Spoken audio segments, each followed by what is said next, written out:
ஈரோட்லயே 42 வருஷமா ஒரே தொழில இருக்கிற ஒரு குடும்பம்.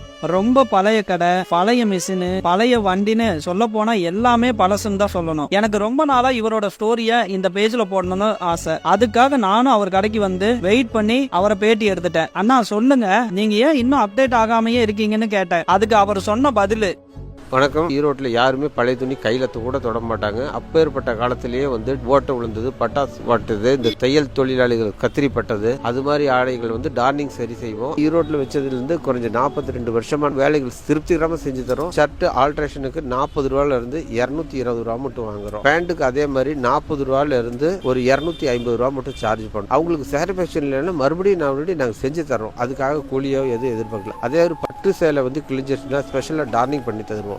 கொடுத்த துணிகளை வாங்குறதில்ல.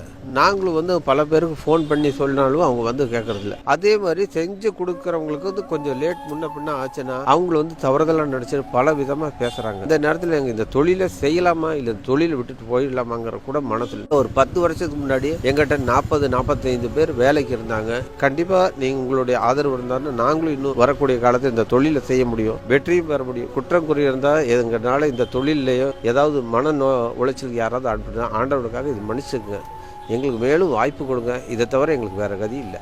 கடை அண்ணாஜி ராவ் வீதி. இந்த கண்டென்ட் டிபார்ட்மெண்ட் வரக்கூடிய காலத்துக்கு